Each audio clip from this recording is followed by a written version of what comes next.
Alors bonjour tout le monde.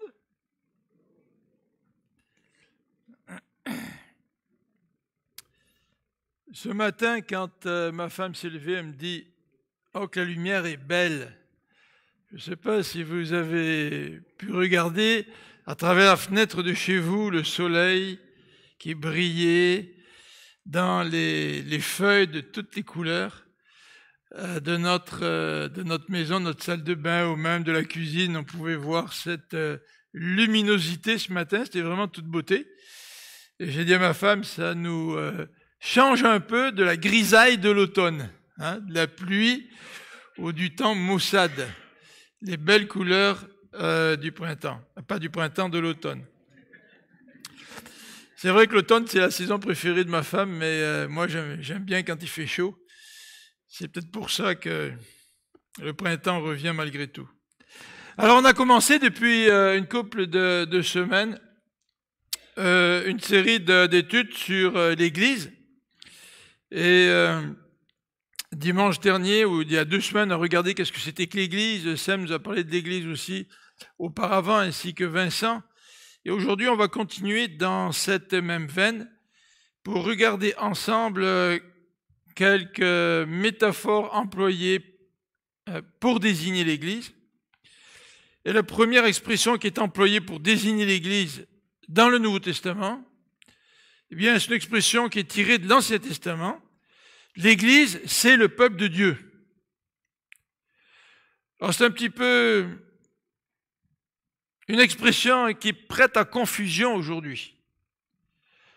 Parce que si nous nous rappelons tous les scandales que l'Église a vécu ou vit encore ces derniers jours, bien, nous pouvons nous poser toutes sortes de questions quant à la signification de l'Église, et en particulier, pourquoi l'Église porte-t-elle le titre de peuple de Dieu? Une Église qui est marquée par des scandales qui font la une des journaux, des poursuites judiciaires, des abus de toutes sortes. C'est certain que quand on regarde ce que c'est que l'Église et qu'on dit que l'Église c'est le peuple de Dieu, il faut vraiment nous rappeler ce que ça veut dire qu'être le peuple de Dieu. Parce que nous pouvons porter le titre de peuple de Dieu sans vraiment le mériter. Alors si nous portons le titre de peuple de Dieu sans le mériter, cela veut dire que nous ne nous comportons pas comme le peuple de Dieu devrait se comporter. Et c'est certainement pour cette raison que le peuple de Dieu, enfin ce qu'on appelle le peuple de Dieu aujourd'hui, l'Église, est l'objet de tellement de scandales aujourd'hui. Et pour nous, tous ces scandales nous rappellent l'importance non seulement de porter le titre de peuple de Dieu, mais de porter le titre de peuple de Dieu en sachant ce que ça veut dire, pour que véritablement nous puissions être l'Église telle que Dieu veut qu'elle soit. Vous savez que le but de l'ennemi, c'est toujours de provoquer la confusion. Et si l'ennemi peut prendre des expressions comme le peuple de Dieu, comme l'Église, et faire en sorte que ces expressions Église, peuple de Dieu soient associées à toutes sortes de scandales pour que les gens ne se tournent pas vers Dieu, eh bien il va le faire. Mais ce n'est pas cela qui va arrêter l'œuvre de Dieu.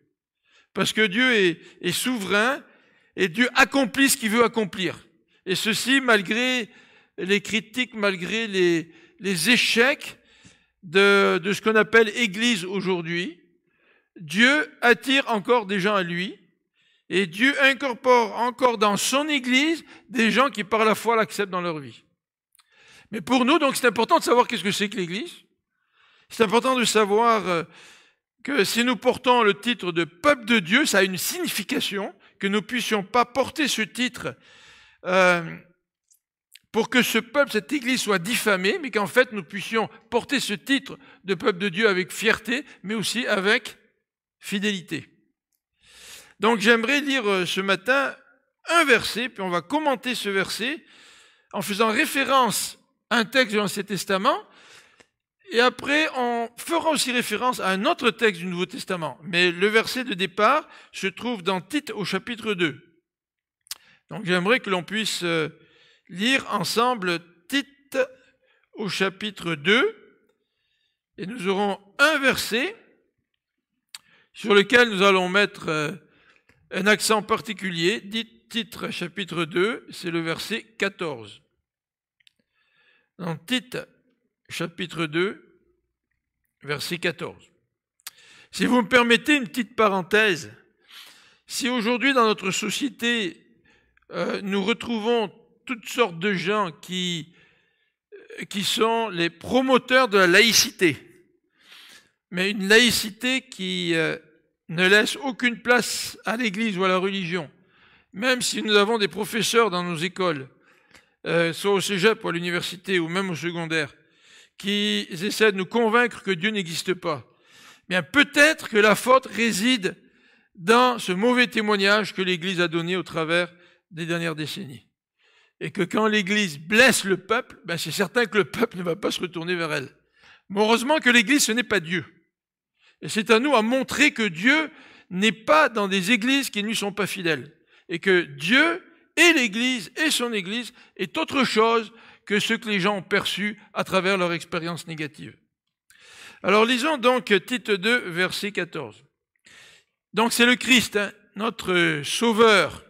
Il s'est livré lui-même pour nous, afin de nous délivrer de toute désobéissance et de faire de nous, en nous purifiant ainsi, un peuple qui lui appartienne et qui mette toute son ardeur à accomplir des bonnes œuvres. Alors on va revenir sur ce verset en deuxième partie de notre présentation ce matin, mais toujours est-il, d'emblée, on peut remarquer que Jésus s'est livré pour une raison. Il veut que nous puissions être un peuple qui lui appartient. Donc quand je deviens chrétien, je n'appartiens plus à moi-même, j'appartiens au peuple de Dieu, j'appartiens à Dieu. Et c'est la raison pour laquelle la Bible nous dit que lorsque nous devenons chrétiens, nous devenons le serviteur d'un maître. En fait, Paul se présente toujours dans ses épîtres en disant « Paul, doulos, esclave de Jésus-Christ ». Donc, serviteur de Jésus-Christ. Et le mot serviteur ou esclave dans le Nouveau Testament, c'est le même mot. Donc, Paul souligne dans ses épîtres qu'il appartient à Dieu et qu'il est là pour servir Dieu. C'est ça être un chrétien. Si vous acceptez le message du salut en Christ sans vouloir appartenir à Dieu, votre acceptation du message n'est qu'une acceptation intellectuelle. Parce que dans la réalité, lorsque Jésus vient me sauver, c'est pour que je puisse incorporer le peuple de Dieu et appartenir à Dieu. Alors je vous invite à regarder maintenant dans le Deutéronome, donc on va regarder l'expression du peuple de Dieu dans l'Ancien Testament, mais au lieu de faire tout un survol dans l'Ancien Testament, en commençant par les promesses faites aux patriarches, en continuant par l'expression du peuple de Dieu lors de la rencontre au Sinaï et aussi dans le Deutéronome, en continuant à regarder toutes les expressions dans les livres narratifs qui nous parlent du peuple de Dieu, et en continuant dans les prophètes où Dieu se garde un reste qu'on appelle le peuple de Dieu, le reste fidèle, le reste minoritaire, alors que l'ensemble du peuple se détourne de l'Éternel. Bien, au lieu de faire un survol un petit peu de cette expression dans tout l'Ancien Testament, on va plutôt regarder dans Deutéronome au chapitre 7, les versets 6 à 11. Deutéronome chapitre 7, versets 6 à 11, et ensuite nous jetterons un coup d'œil dans le Nouveau Testament, non seulement à ce texte de Tite, mais à un texte dans la première épître de Pierre. Alors tout d'abord, Deutéronome chapitre 7, versets 6 à 11. Et je vais le lire dans la version de la Bible du Semeur, mais à l'écran, vous allez avoir à l'écran le texte de la nouvelle édition de Genève. Comme ça, on aura deux versions sur lesquelles on pourra jeter un petit coup d'œil ce matin. Donc, verset 6. Pas tout de suite, hein, les surprises s'en viennent. Alors, verset 6. « Tu es en effet un peuple saint pour l'Éternel ton Dieu. Il t'a choisi parmi tous les peuples qui se trouvent sur la surface de la terre pour que tu sois son peuple précieux. » Intéressant pour qu'on appartienne à Dieu, mais la version que je viens de vous lire nous dit que nous sommes le peuple précieux de Dieu. En fait, dans le Deutéronome, on nous a dit que le peuple de Dieu est précieux aux yeux de Dieu comme la prunelle de ses yeux. Et c'est vrai qu'on prend soin de nos yeux. Hein. À peine on a une petite saleté dans l'œil, il faut le nettoyer. Donc Dieu s'est attaché à nous. Au verset 7, si l'Éternel s'est attaché à vous et vous a choisi, ce n'est nullement parce que vous êtes plus nombreux que les autres peuples. En fait, vous êtes le moindre de tous, c'est-à-dire le plus petit. Mais c'est parce que l'Éternel vous aime et parce qu'il veut accomplir ce qu'il a promis par serment à vos ancêtres. C'est pour cela qu'il vous a arraché avec puissance au pouvoir du Pharaon, roi d'Égypte, et qu'il vous a libéré de l'esclavage.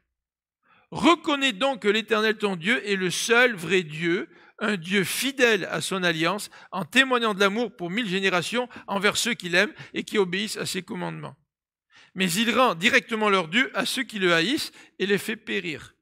Sans tarder, il paye de retour directement ceux qui le haïssent. C'est pourquoi obéissez aux commandements, aux ordonnances et aux lois que je vous donne aujourd'hui et appliquez-les. Alors, on va tout de suite voir à l'écran le premier élément, parce que dans le verset 6, on voit une double affirmation dans ce passage, en relation avec ce thème du peuple de Dieu. Et la première affirmation, c'est que le peuple de Dieu est un peuple saint. Le peuple de Dieu est un peuple saint. Alors le peuple saint veut dire qu'il est mis à part, mais le peuple saint veut dire aussi qu'il est sans péché. Pas parce qu'il est parfait, mais nous savons que Dieu pardonne nos péchés. C'est parce que Dieu pardonne nos péchés que nous devenons saints. Et à chaque jour, quand je pêche, je demande pardon à Dieu, et Dieu, de nouveau, me couvre de sa sainteté au travers de son pardon. Et le peuple de Dieu, si le peuple de Dieu n'est pas un peuple saint, c'est-à-dire si le peuple de Dieu tolère en son sein le péché, pratique le péché, le peuple de Dieu perd une de ses caractéristiques. C'est celle d'être un peuple saint. Et comment pouvons-nous attirer à Dieu des hommes et des femmes de nos contemporains si nous ne sommes pas un peuple de Dieu qui est saint?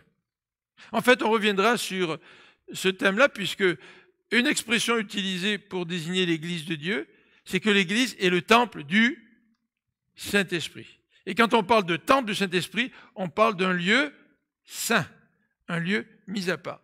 Donc nous en reparlerons dans les semaines à venir. Mais regardez ce que dit notre texte. Car tu es un peuple saint, et il continue, l'Éternel ton Dieu t'a choisi. Deuxième affirmation. Alors, depuis quelques semaines, depuis le mois d'août, en fait, on parle de cette sécurité éternelle le mercredi. Et on a regardé des textes qui sont extrêmement clairs.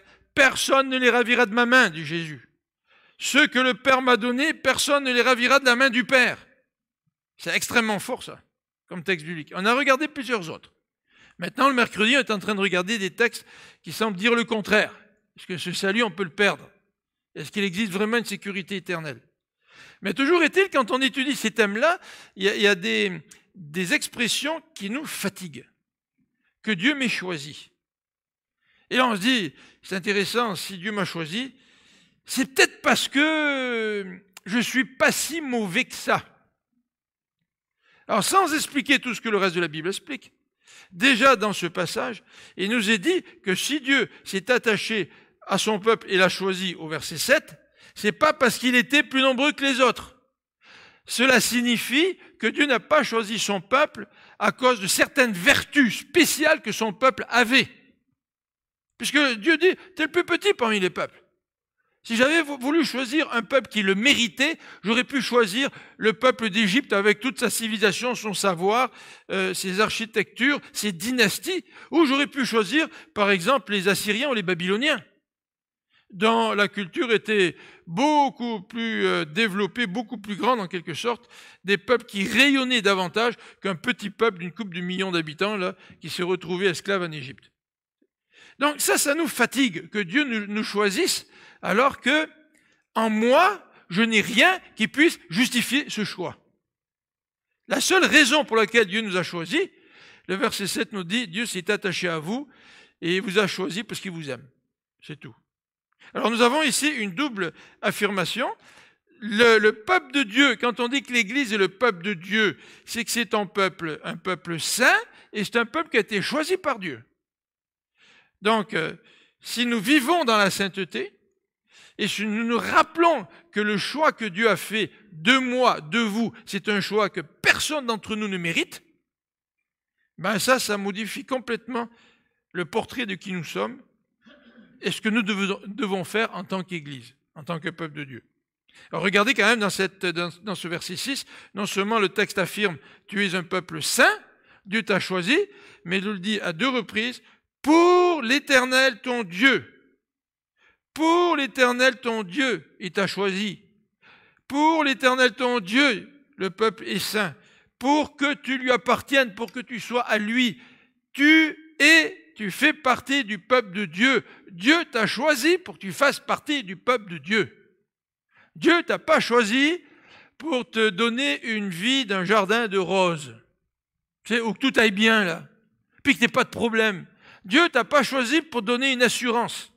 En fait, c'est gratuit, tu n'auras pas payé des dividendes chaque année, là, tu sais. Non, l'idée première pour laquelle Dieu nous a choisis, c'est pour que nous soyons un peuple qui lui appartienne. Vous appartenez à Dieu. En fait, vous appartenez à Dieu parce que Dieu a changé votre cœur. Il a changé votre cœur de pierre en cœur de chair.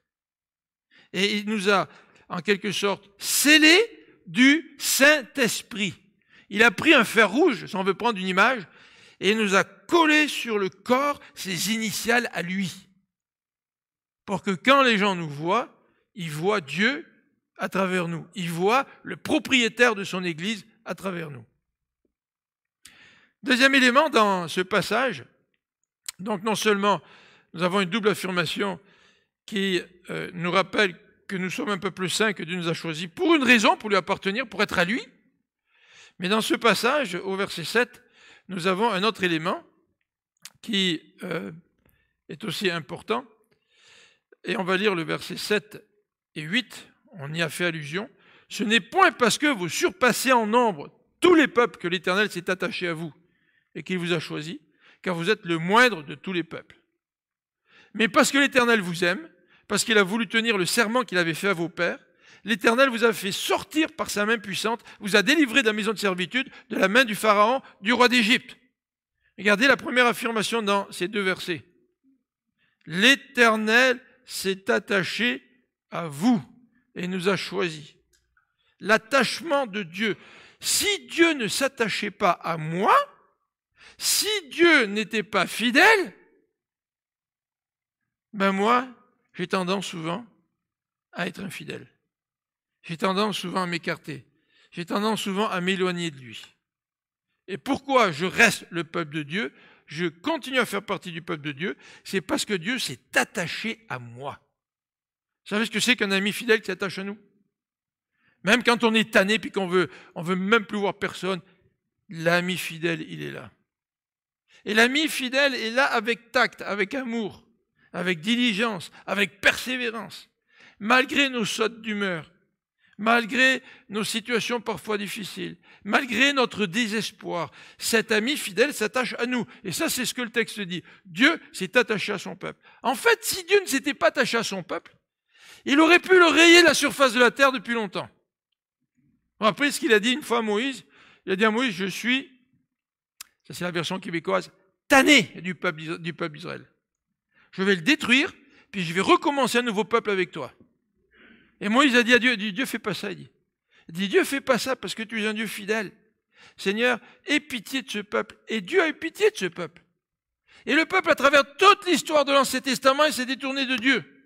L'histoire de l'Ancien Testament, c'est une histoire d'échec monumental. Le peuple a été incapable d'accomplir la parole de Dieu, les commandements de Dieu, la loi de Dieu.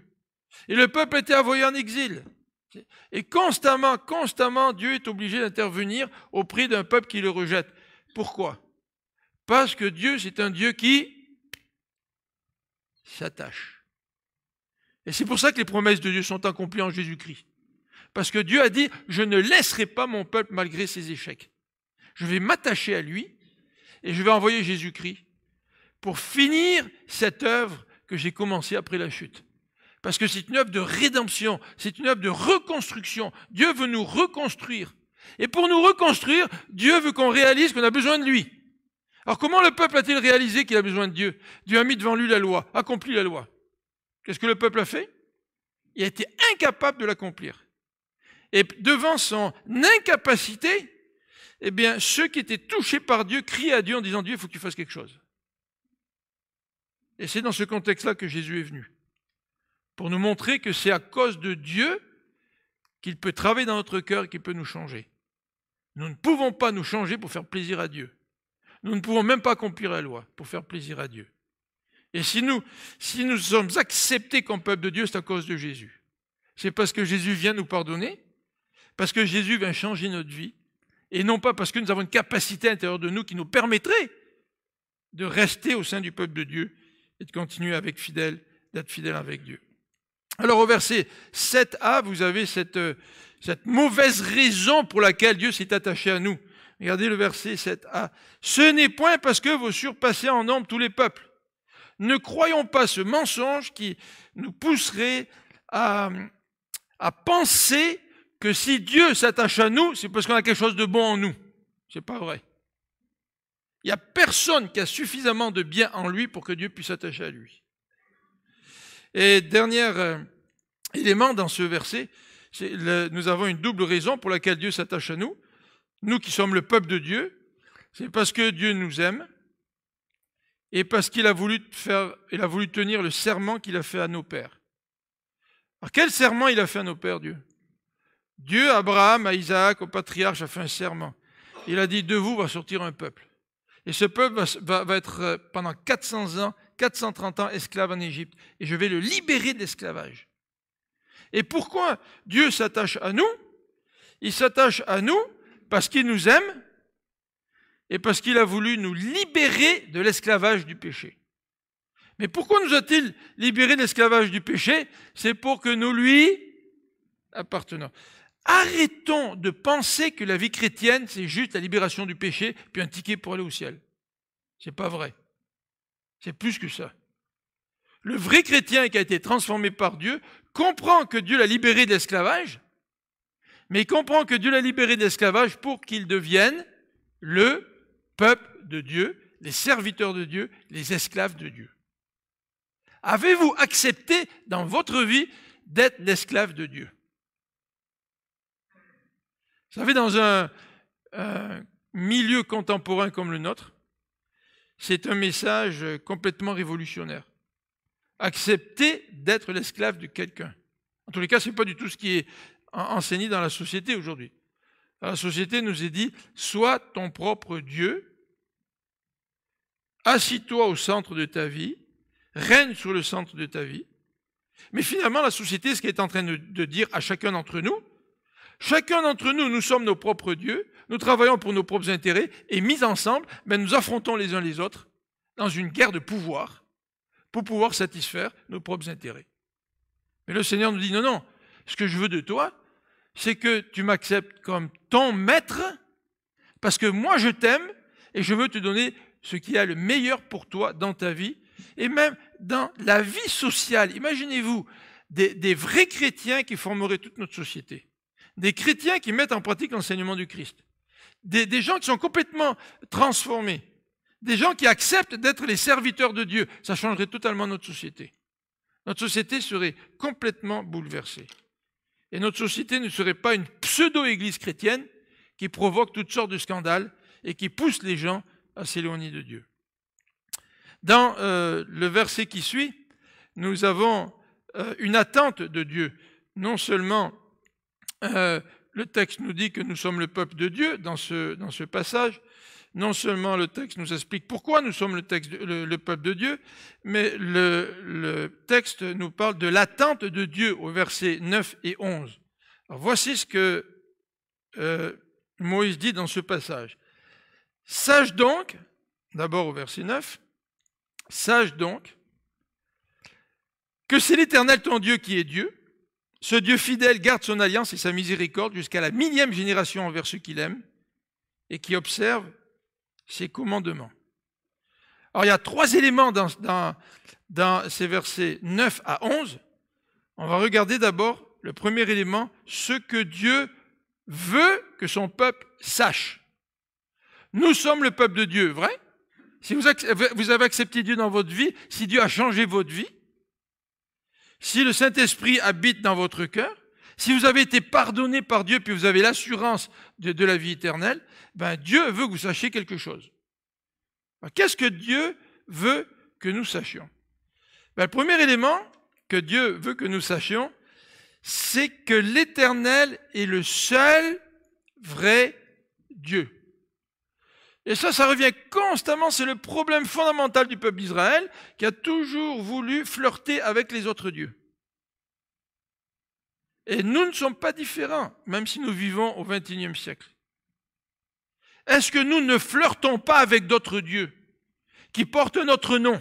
C'est peut-être pas Baal, c'est peut-être pas Astarté, mais c'est peut-être la vie centrée sur moi, le capitalisme, ça peut être mes vacances, ça peut être mon temps, ça peut être mon argent, ça peut être ma famille, ça peut être mon travail. Est-ce que nous aussi, nous n'avons pas besoin de nous rappeler en tant que peuple de Dieu ce que Dieu veut que nous sachions, que c'est lui le seul vrai Dieu? Et que si notre vie court après toute autre chose, ben notre vie sera une vie vide. Vanité des vanités dit l'Ecclésiaste, c'est la vie de l'être humain qui n'accepte pas que Dieu soit son maître. C'est la vie de l'être humain qui court après toutes sortes d'autres raisons, d'autres valeurs, mais des valeurs qui ne remplissent pas du tout son cœur. La vanité, qu'est-ce que c'est la vanité dans l'Ecclésiaste? La vanité, c'est la fumée. La vanité, c'est rien. La vanité, c'est un souffle. Vous savez, quand il fait moins 15 dehors, puis qu'on souffle, c'est ça notre vie. Quand nous ne reconnaissons pas que Dieu lui donne un sens, parce que justement, il veut être le maître de cette vie. Deuxièmement, ce que Dieu veut que son peuple sache, que le peuple de Dieu sache, c'est que Dieu est fidèle à son alliance. Toute l'histoire de la Bible, l'Ancien et le Nouveau Testament, se résume dans un mot, l'alliance. Dieu veut venir dans notre vie, mais il le fait non pas premièrement en termes d'expérience, même si nous avons la grâce de vivre avec Dieu. Donc d'expérimenter Dieu, bien sûr. Mais Dieu vient dans notre vie au travers d'alliances. Pourquoi une alliance? C'est parce qu'une alliance, c'est quelque chose dans laquelle Dieu s'engage. Et quand tu fais une alliance avec quelqu'un, c'est plus fort que quand tu n'as pas d'alliance. Si tu veux travailler avec un associé, tu fais une alliance. Et cette alliance, elle est signée devant des avocats. Pourquoi? Parce que tu veux que tout ça soit solide. Parce que tu veux qu'il y ait un engagement. Parce que tu ne veux pas qu'au moindre problème, eh bien, les gens s'en aillent chacun de leur côté. Et Dieu a voulu relationner avec nous au travers d'une alliance. Nous sommes le peuple de Dieu. Nous sommes les bénéficiaires d'une alliance. Et dans l'Ancien Testament, il y a eu plusieurs alliances avec Abraham, avec les patriarches, avec Noé, etc. Mais il y a aussi l'alliance du Sinaï. Et dans le Nouveau Testament, c'est une alliance bien meilleure. C'est une alliance avec Jésus-Christ. Dieu s'est engagé. L'alliance implique l'engagement, implique la fidélité. C'est pour ça qu'on parle de mariage dans la Bible. Le mariage, c'est une alliance. Le mariage, c'est pas juste une décision d'être à côté l'un avec l'autre. Et c'est peut-être vrai qu'il y a tellement eu d'échecs dans les mariages que les gens aujourd'hui disent « ça ne vaut plus rien le mariage de toute façon » parce que les gens brisent l'alliance. Mais aux yeux de Dieu, une alliance ne se brise pas. Et quand Dieu fait alliance avec nous, Dieu va maintenir son alliance envers et contre tout. Envers et contre notre propre péché, Dieu va maintenir l'alliance. Vous vous rendez compte?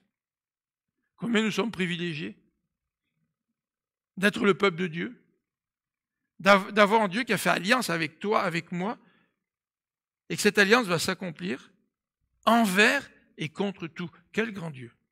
Maintenant, attention, loin de moi l'idée maintenant de profiter de cette alliance et de faire n'importe quoi. Parce que si vraiment Dieu a transformé ma vie, a transformé mon cœur, je ne profiterai pas indûment d'une alliance sans en comprendre la grandeur et sans répondre à cette alliance par un engagement envers notre Dieu. Alors le troisième élément que Dieu veut, que nous sachions, que son Église sache, et ça c'est l'attente de Dieu, l'attente vis-à-vis de son peuple, Dieu veut que son peuple sache que lui, il est le seul vrai Dieu, qu'il est fidèle à son alliance et qu'il est rempli d'amour. Regardez, ce Dieu fidèle garde son alliance et sa miséricorde jusqu'à la 1000e génération envers ceux qu'il aime et qui observe ses commandements. Alors ne comptez pas 1000 générations à partir de la vôtre. Ce n'est pas un langage littéral. Mais ce que ça veut dire, c'est que Dieu est tellement fidèle que son amour est immense. Que son amour est immense envers ceux qu'il aime. Est-ce que vous avez goûté à l'amour de Dieu? Peuple de Dieu, est-ce que nous goûtons à l'amour de Dieu? Dieu, si nous l'aimons, dit la Bible, c'est parce que lui nous a aimés le premier. Et si nous l'aimons, nous pouvons goûter à cet amour immense de Dieu. Et chaque fois que tu goûtes à cet amour-là, chaque fois que tu vois l'amour de Dieu dans ta vie, ça bouleverse ta vie. Et ça rend ta relation avec Dieu vivante. Et peut-être que si aujourd'hui, pour certains d'entre nous, notre relation avec Dieu est plus ou moins bonne, plus ou moins active, plus ou moins vivante, prions le Seigneur pour que Dieu se révèle d'une manière tout à fait nouvelle à nous, comme étant le seul vrai Dieu, qui est fidèle à son alliance et qui est rempli d'amour envers toi et envers moi. Deuxième élément concernant l'attente de Dieu, on la voit dans les versets 9 à 10. Regardez, il use directement de représailles envers ceux qui le haïssent. Il les fait périr. Il ne diffère point envers celui qui le hait. Il use directement des représailles. Alors ça, c'est un côté plus ou moins agréable quand on pense à Dieu, mais qui reflète sa justice. Un Dieu qui ne serait pas juste, c'est un Dieu qui n'exercerait pas la punition, le jugement. Mais quelqu'un qui est juste exerce les sentences envers les coupables. Alors, ce que le texte nous dit, c'est que Dieu veut que nous puissions nous rappeler qu'il juge. Celui qui exerce des représailles, celui qui fait périr, c'est celui qui est décrit dans l'Ancien Testament comme étant le juge. Ce passage nous parle des personnes jugées. Qui sont les personnes jugées? Ce sont ceux qui le haïssent. Alors moi, je pourrais dire, non, moi, je ne haïs pas Dieu. Vous savez, un petit peu comme le peuple dans l'Ancien Testament. Non, je ne haïs pas Dieu, moi. Moi, j'ai fait des sacrifices à Dieu. Et puis, pourquoi Dieu n'est pas content? Ça, c'est ce que dit le peuple dans le livre de Malachie. Mais pourquoi tu n'es pas content, Seigneur? On te fait des sacrifices. À toi aussi. Parce qu'ils en faisaient aussi aux autres dieux. Et parfois, nous avons l'impression que nous aimons Dieu, alors que dans notre vie, nous suivons à la fois Dieu, puis à la fois nous suivons toutes nos idoles. Et nous nous satisfaisons de notre marche avec Dieu, parce que semble-t-il, nous accomplissons les exigences de Dieu, mais tout en étant profondément idolâtres dans notre cœur. Il faut rappeler ce thème de l'idolâtrie et du peuple qui marche sur deux voies en même temps. C'est ce que dit Élie sur le mont Carmel. Jusqu'à quand allez-vous clocher des deux pieds? Un pied pour Dieu, un pied pour les Baals. Une autre fois pour Dieu, une autre fois pour les Astartés. Jusqu'à quand allez-vous vous comporter ainsi? Ça, c'est haïr Dieu. Mais le peuple qui se comporte comme ça, il essaie dans sa conscience de la calmer en se convainquant que oui, il aime Dieu. Mais non, il n'aime pas Dieu. Parce que la Bible nous dit que Dieu est un Dieu jaloux. Imaginez-vous, vous êtes mariés, et puis votre conjoint, il vous aime, mais en même temps, il aime une deuxième femme.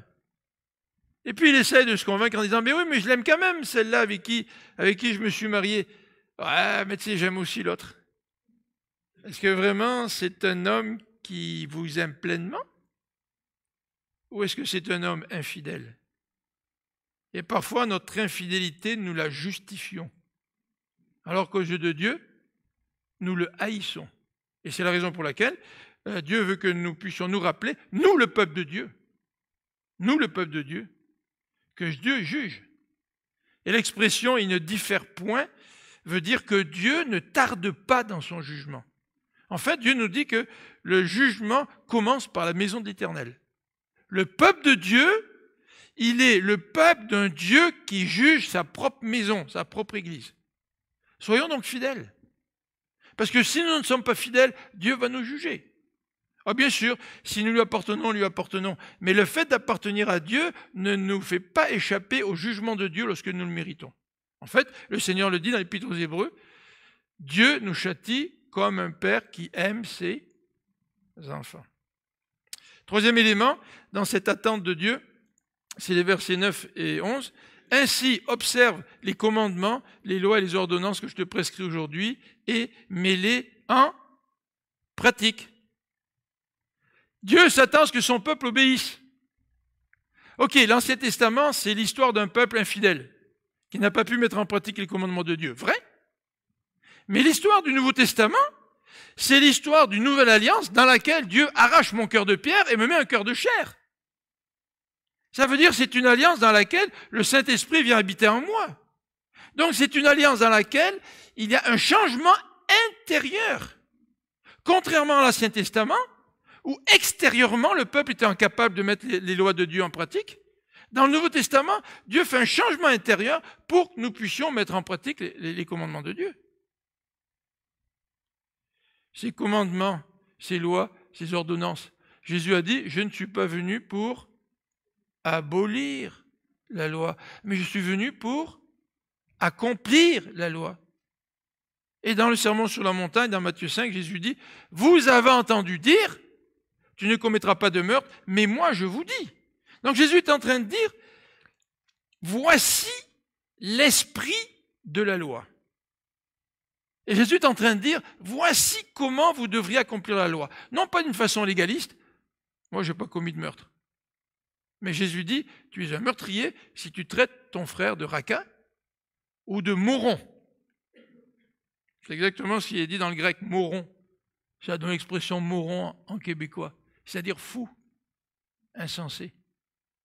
Alors si tu traites ton frère de fou, d'insensé, de raca, hein, eh bien Jésus dit, tu es coupable de meurtre. Donc Seigneur, si moi je ne peux pas accomplir la loi, si je ne peux pas accomplir l'esprit de la loi, qu'est-ce que je peux faire?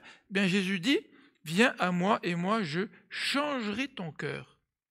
Je changerai ta vie pour que tu puisses accomplir non pas la lettre de la loi, mais l'esprit de la loi. Et vous connaissez le reste du Sermon sur la montagne. Vous dites qu'il ne faut pas commettre d'adultère, mais moi je vous dis, celui qui convoite une femme dans son cœur a déjà commis l'adultère. Et ce n'est pas étonnant que le peuple, à la fin du Sermon sur la montagne, dise on n'a jamais entendu quelqu'un enseigner comme ça. Parce que Jésus enseigne en allant droit au cœur. Et quel privilège immense de faire partie d'un peuple de Dieu dont les cœurs ont été changés. Mais quelle tristesse immense de voir des églises qui se prétendent être un peuple de Dieu qui n'obéissent pas aux commandements de Dieu. Alors, pour obéir aux commandements de Dieu, il faut les connaître. Il faut les connaître. Vous savez que dans le Nouveau Testament, dans les évangiles, le thème le plus souvent traité, c'est la gestion de l'argent. Comment est-ce que je peux gérer mes biens comme Dieu veut que je les gère si je ne connais pas ce que Dieu dit sur la gestion de l'argent? Je ne peux pas. Ok, ma vie peut être bien équilibrée, puis tout va bien, je ne suis pas au chômage, j'ai de l'argent de côté, etc. Mais dans le fond, malgré le fait que tout va bien, est-ce que je connais les commandements de Dieu sur la gestion de mes biens? Et est-ce que j'applique les commandements de Dieu sur la gestion de mes biens? Je ne peux pas me cacher derrière une ignorance. Parce que lorsque je vais me retrouver devant Dieu, Dieu va me poser certaines questions, n'est-ce pas? C'est lui qui sonde les cœurs. Et Jésus, dans ce passage, met l'accent, ou Dieu, dans ce passage, met l'accent sur la nécessité de les appliquer. Donc, je suis le peuple de Dieu, vous êtes le peuple de Dieu? Eh bien, prenons connaissance des commandements de Dieu pour pouvoir non seulement les connaître, mais les appliquer. Alors, ce que je trouve tout à fait surprenant aujourd'hui, c'est qu'il n'y a pas de différence dans la manière dont vivent les chrétiens puis les non-chrétiens. C'est ce que nous disent les sondages. Il y a autant de divorces chez les chrétiens que les non-chrétiens. Comment ça se fait si Dieu a changé mon cœur? Comment ça se fait que chez les chrétiens et les non-chrétiens, il y a le même comportement vis-à-vis de l'honnêteté, par exemple? Comment ça se fait qu'il n'y a pas une démarcation entre les chrétiens et les non-chrétiens? C'est parce que les chrétiens, soit ne connaissent pas la parole de Dieu, donc ne peuvent l'appliquer, ou soit ils la connaissent mais ils ne veulent pas l'appliquer. Comment ça se fait quand tu es chrétien puis tu commences à fréquenter quelqu'un, tu ne connais pas les commandements de Dieu concernant les fréquentations. Ben, c'est pas étonnant si à un moment donné tu te maries, puis les choses ne marchent pas très bien comme tu aurais voulu. Qu'est-ce qu'il veut Dieu? Il veut notre bien. Il veut nous aimer. Mais l'amour de Dieu passe par la mise en pratique de ses commandements. Alors voilà un petit peu ce que dit le Deutéronome au chapitre 7, des versets 11 à 12. Et je vous invite à tourner maintenant dans le Nouveau Testament pour voir un petit peu ce que Dieu dit de ce peuple de Dieu dans 1 Pierre au chapitre 2, verset 9. 1 Pierre, chapitre 2, verset 9. Et on va aller un petit peu plus vite pour clore cette étude ce matin. Mais 1 Pierre au chapitre 2, verset 9. Vous, au contraire, vous êtes une race élue, un sacerdoce royal, une nation sainte. Alors c'est intéressant les termes utilisés pour nous décrire. Une race élue. Alors ouais, aujourd'hui, tous les gens sont égaux, il ne faut pas être raciste, mais cette idée qu'on est une race élue. Et ce qui est intéressant, c'est qu'on est une race élue, mais une race dont les membres viennent de tous les peuples de la terre.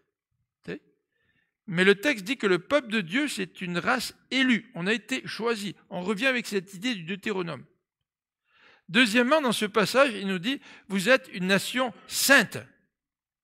Et là encore, ça rejoint ce même concept qui était présent dans l'Ancien Testament concernant le peuple de Dieu. Vous êtes une nation sainte. Donc, si tu es une nation sainte, tu ne peux pas te comporter comme tu voudrais. Tu ne peux pas te comporter comme les gens dans la société. Alors, notre réaction vis-à-vis de cette réalité-là, c'est de vouloir appliquer les commandements de Dieu d'une façon légaliste. Et après ça, nous nous satisfaisons d'une application légaliste de la loi de Dieu sans comprendre l'intention. Vous savez que les légalistes, les hypocrites, les fondamentalistes, ce sont ceux qui appliquent la loi de Dieu de façon littérale sans en comprendre l'intention. Mais le texte nous dit, nous sommes un peuple saint. Et il nous dit, vous êtes un sacerdoce royal. Ça, c'est intéressant parce que dans la Bible du Semeur, on traduit différemment. On nous dit, vous êtes une communauté de rois prêtres. Est-ce que tu te vois, est-ce que je me vois comme un roi et un prêtre? Ça, c'est quelque chose, hein? Quand je suis chez moi, accablé par mes soucis, mes problèmes, puis que la vie est un peu dure, là, que le ciel est gris, tu sais.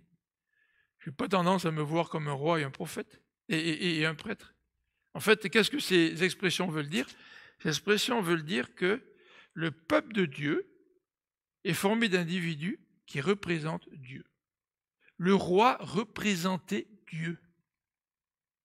Et le roi essuyait un échec à chaque fois qu'il ne représentait pas Dieu au sein de son peuple. Il en était de même pour les prêtres. Les prêtres, c'était intermédiaire entre Dieu et les hommes. Nous sommes des prêtres. Parce que le peuple de Dieu, c'est un intermédiaire entre notre monde contemporain et Dieu. Nous sommes là pour parler de Dieu, pour montrer les panneaux indicateurs en disant à nos contemporains, voilà le chemin pour aller jusqu'à Dieu. C'est ça le peuple de Dieu. Nous sommes une communauté de rois et de prêtres. Alors ça, c'est les caractéristiques du peuple de Dieu dans ce texte de 1 Pierre. Mais dans ce texte, nous retrouvons aussi d'autres éléments. C'est cette affirmation au verset 9b, on va le voir à l'écran. Vous, au contraire, vous êtes une race élue, un sacerdoce royal, une nation sainte, un peuple acquis, afin que vous annonciez les vertus de celui qui vous a appelé des ténèbres à son admirable lumière. Qu'est-ce que ça veut dire, un peuple acquis? Ça veut dire que nous appartenons à Dieu. Acquis, ça veut dire que Dieu s'est acquis son peuple. Il en a fait sa possession. Nous lui appartenons. Si moi je change de voiture, j'achète une voiture, on dit que c'est une nouvelle acquisition. Et généralement, quand tu parles d'acquisition, ça veut dire que tu as payé pour avoir une nouvelle acquisition. Et ici, on parle d'un peuple acquis parce que Dieu a payé pour que nous puissions lui appartenir. Et il a payé par la mort de son Fils sur la croix. Il n'a pas juste payé de manière pécuniaire, là. Il a payé par ce qui était le plus cher à ses yeux, son propre Fils, qui est mort sur la croix pour nous. Voyez-vous, être chrétien, ça, c'est peut-être plus large que ce qu'on pense. Faire partie du peuple de Dieu, c'est peut-être beaucoup plus large que ce qu'on pense. Nous sommes le peuple de Dieu parce qu'il s'est acquis ce peuple-là. Alors, deuxième élément en rapport avec ce peuple qui appartient à Dieu dans ce passage, c'est que nous appartenons à Dieu pour quelle raison? Pour annoncer les vertus de Dieu. Jeudi, là, on était une quinzaine de personnes de l'Église. On a voulu aller soutenir David, comme Moïse était soutenu sur la montagne quand il priait. Non, c'est pas vrai. Mais vous vous rappelez qu'on a annoncé à l'Église dimanche dernier que David et les publications chrétiennes là, organisaient une soirée pour faire le lancement du livre de théologie systématique de John MacArthur, n'est-ce pas? Et on a eu une très bonne prédication sur la parole de Dieu. Et le prédicateur nous a dit, ce soir-là, il dit souvent dans notre évangélisation, quand on veut annoncer Dieu, on se dit, la personne n'est pas prête. Donc on ne présente pas la parole de Dieu à ces gens-là. On dit, elle n'est pas prête. Alors qu'on oublie que la parole de Dieu a une puissance en elle-même. Et le prédicateur nous a dit, moi j'étais pas prêt quand on m'a présenté l'évangile. Mais cette parole de Dieu que j'ai entendue m'a saisi. Mais d'un point de vue humain, je n'étais pas prêt. Mais la parole de Dieu, c'est une puissance. Ça veut dire que cette puissance, lorsque tu la proclames, que la personne soit prête ou pas, cette puissance est capable de saisir la personne. Et nous entendons souvent le témoignage de gens que Dieu attrapait en plein virage, des gens qui ne le cherchaient même pas, des gens qui ont entendu cette parole de Dieu qui a fait l'effet d'une bombe dans leur vie. Parce que la puissance, ce n'est pas la mienne, la puissance, c'est la puissance de la parole de Dieu. Et ce que Dieu veut que nous puissions faire, c'est annoncer les vertus de Dieu, annoncer sa personne à travers sa parole. C'est pour ça qu'il nous a choisis. Alors, est-ce que ça veut dire que je vais annoncer cette parole de Dieu n'importe comment? Bien sûr, non. Mais ne nous y trompons pas. Ce n'est pas parce qu'une personne semble être prête ou pas que l'on doit ou pas lui présenter la parole de Dieu. Faisons-le avec tact. Soyons prêts en toute occasion, nous dit l'apôtre Pierre, pour pouvoir parler de cette espérance qui est en nous. Mais faisons-le parce que cette parole, elle est extrêmement puissante en elle-même. Je parlais de ça avec Benoît jeudi soir, puis j'ai cité l'exemple de Marie-France, ma femme. Je cite souvent un exemple. Hein. Elle est parfaite, qu'est-ce que vous voulez. Ce matin, j'ai taquiné un petit peu ma femme, là, en rapport avec ça. C'est pour ça que je profite de ce pupitre pour faire des petites allusions remplies d'amour. Non, je plaisante. Mais quand elle s'est convertie, son père a dit à Marie-France, il s'est opposé à sa conversion. Il a décidé d'aller à l'église catholique alors qu'il avait abandonné pour lui montrer qu'il était meilleur qu'elle. Et en parlant à son père, Marie-France était inspirée par le Saint-Esprit parce qu'elle lui a dit, « Papa, Dieu fait grâce aux humbles, mais il résiste aux orgueilleux. » Tu sais, quand même dire ça à son père, il faut avoir du tempérament. Non, mais je crois que le Saint-Esprit nous guide. Et des années plus tard, son père, quand il s'est converti, il a dit à Marie-France, ce verset, il est rentré en moi et a profondément bouleversé. C'est la parole de Dieu qui bouleverse. C'est si tu es là en train de te poser la question, est-ce que cette personne est prête, est-ce qu'elle n'est pas prête, est-ce que je dois parler, est-ce que je ne dois pas parler? Qu'est-ce qu'il fait, Saint-Esprit? Saint-Esprit te guide. Laisse-toi aller. Communique les versets bibliques. Communique la parole de Dieu. Non pas une façon légaliste, là, avec amour, bien sûr. Mais laisse-toi aller, Saint-Esprit va utiliser ça. Pourquoi? Parce que la parole de Dieu, elle a une puissance en elle-même. Il faut la connaître, cette parole. Si ton voisin passe au travers d'un deuil, quel passage biblique tu vas lui dire si tu ne lui connais pas? Si ton voisin passe par toutes sortes de circonstances, est-ce que tu es capable de choisir les passages bibliques appropriés pour les lui présenter et pour laisser la puissance de Dieu agir dans sa vie? Nous avons été choisis là. Nous appartenons à Dieu. Pourquoi? Pour proclamer les vertus de Dieu, pour proclamer la personne de Dieu. C'est à cela que nous avons été appelés. Et ce Dieu, donc, dans ce passage, le verset termine en disant donc ce Dieu nous a appelés, c'est vraiment un appel sérieux de Dieu. Dieu ne nous a pas sauvés simplement pour qu'on appartienne, mais il nous a appelés. Vous vous rendez compte? Il nous a appelés. Dieu s'est intéressé à chacun d'entre nous et il nous a appelés. Chacun d'entre vous, Dieu vous a appelés pour que vous puissiez venir à lui. N'est-ce pas fantastique d'avoir un bon berger qui nous connaît par notre nom et qui nous appelle par notre nom et qui continue avec nous à chaque jour dans notre marche ici-bas. Dernier élément que je voudrais présenter, c'est que dans Tite, le texte que nous venons de lire au début, le texte de Tite nous parle de la raison du sacrifice de Christ. Alors on va relire ce texte. Il s'est donné lui-même pour nous, afin de nous racheter de toute iniquité et de se faire un peuple qui lui appartienne, c'est clair, hein, un peuple qui lui appartienne, purifié par lui et zélé pour les bonnes œuvres. Et nous sommes le peuple de Dieu. Hein. Qu'est-ce que ça veut dire pour chacun d'entre nous d'être le peuple de Dieu? Moi, j'aimerais vous encourager à garder ces versets en tête, là, dans Deutéronome, dans Pierre, de les relire pendant la semaine, de méditer là-dessus, et que chacun de nous puissions nous dire, est-ce que je comprends bien ce que ça signifie appartenir au peuple de Dieu, d'être le peuple de Dieu? Eh bien, le texte ici nous dit que Dieu s'est donné pour nous, pas pour qu'on ait un ticket pour aller au ciel. Point. C'est pas vrai. Il nous dit afin de nous racheter de toute iniquité. Et vous savez ce que ça veut dire, toute iniquité dans l'original?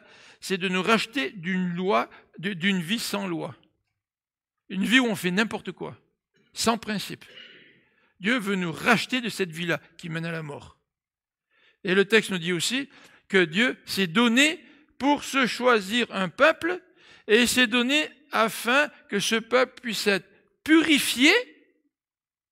Donc la purification, c'est important. Si tu commets des péchés dans ta vie puis qu'un frère vient te voir en te disant « Écoute mon frère, écoute ma sœur, est-ce que tu crois vraiment là que tu vis comme un membre du peuple de Dieu comme tu devrais ?» Enfin, Dieu nous a choisis pour que nous puissions nous purifier. Se purifier, ça veut dire que je renonce à des comportements qui ne font pas honneur à Dieu. Est-ce que je veux renoncer à des comportements qui ne font pas honneur à Dieu? C'est une question de volonté, les amis. Est-ce que je suis prêt à renoncer à des comportements qui m'attirent? Parce que Dieu m'a sauvé pour me purifier. Dieu va rendre son Église la pure et sans tache. Hein? C'est ce qu'il dit. Et non seulement d'être purifié, mais aussi être zélé pour les bonnes œuvres. Alors, est-ce que nous sommes remplis de zèle? Vous savez ce que c'est, les zélotes? C'est une secte qui se révoltait contre Rome. Et ce nom zélote a donné le mot zélé. Est-ce que tu es un peuple de Dieu, tu fais partie d'un peuple de Dieu qui est zélé? Est-ce que tu es zélé pour accomplir les bonnes œuvres que Dieu a préparées d'avance pour toi? Vous savez, souvent on est fatigué, on a des implications dans l'Église, des fois on en fait trop, évidemment il faut équilibrer les choses. Mais quand nous servons Dieu, est-ce que nous le servons avec quoi? On ne peut pas dire ça comme ça. Avec zèle. Moi, je sers Dieu avec zèle. Ah non, mais vous voulez servir Dieu avec zèle. Tu sais qu'est-ce que c'est du zèle, là? Du zèle, c'est que tu as une intensité. J'espère que les Canadiens vont continuer à avoir du zèle. Il semble là que depuis cette année, il y a quelque chose qui se passe là. On ne sait pas si ça va durer, mais en tout cas, jouer au hockey sans zèle, c'est plate. Sans zèle, A-I-L-E-S, mais aussi sans zèle, Z-E-L-E. Parce que quand tu n'as pas d'aile à I-L-E-S, tu patines pas très bien, là, tu sais. Mais du zèle, est-ce que nous avons du zèle dans notre service pour Dieu et que ce zèle se manifeste? On va terminer par un chant. Et puis, ce chant, c'est très simple. On peut chanter comme ça parce que la mélodie nous reste dans la tête, tu sais. Oui, nous faisons partie de la famille de Dieu, les héritiers du Père. Tu sais. Mais est-ce qu'on peut le chanter en pensant à Deutéronome, au chapitre 7, versets 6 à 11, en pensant à ce texte de 1 Pierre et ce texte de Tite, tu es l'Église de Dieu. Je suis l'Église de Dieu. Oh, j'aimerais tant que Dieu soit fier de son Église et soit fier de moi. On va prier, puis pendant la prière, je vais demander aux musiciens de bien vouloir monter sur l'estrade, s'il vous plaît, pour chanter ce dernier chant.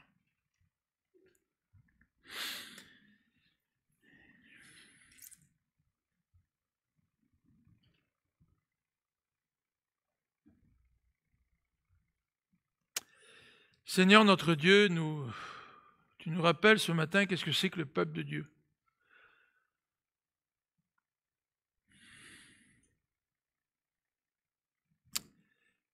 Et tu nous appelles à te refléter là où tu nous as placés.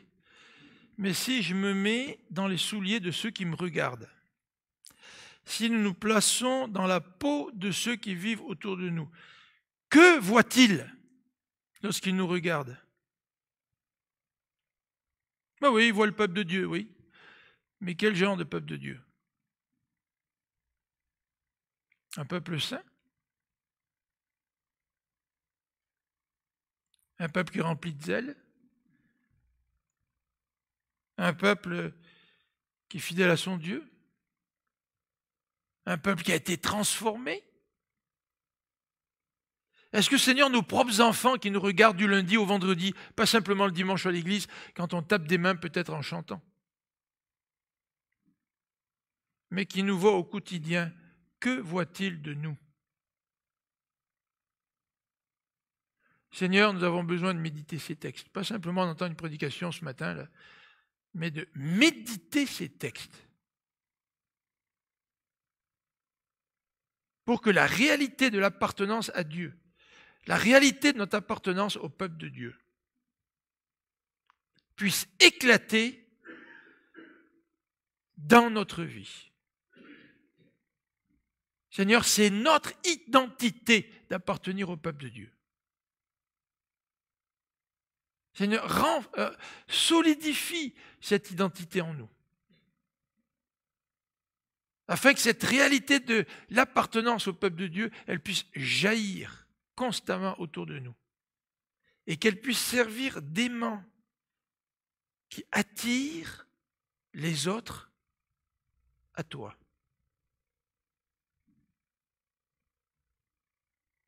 Seigneur, c'est plus qu'une responsabilité, c'est une question d'identité. C'est plus qu'une question d'œuvre quelconque à accomplir, c'est une question d'être. C'est une question de savoir qui je suis. C'est une question de savoir à quoi tu m'as appelé, Seigneur. Et quand je vis pleinement ce à quoi je suis appelé, Seigneur, je deviens la lumière du monde. Je deviens le sel de la terre. Ce matin, Seigneur, nous voulons vraiment que tu nous transformes. Parce qu'à la lecture de ces passages, nous réalisons combien nous ne comprenons pas vraiment ce que c'est que d'être le peuple de Dieu.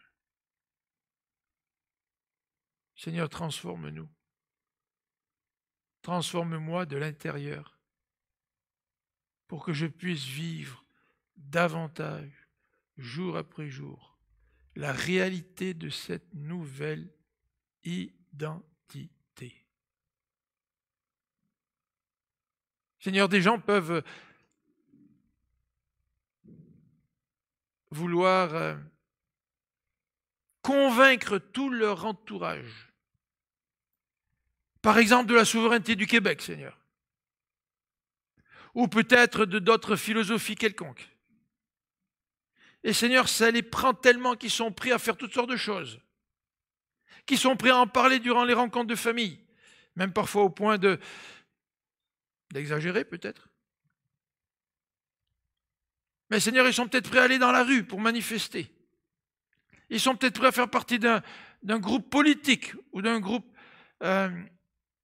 quelconque pour pouvoir faire la promotion de ce à quoi ils croient.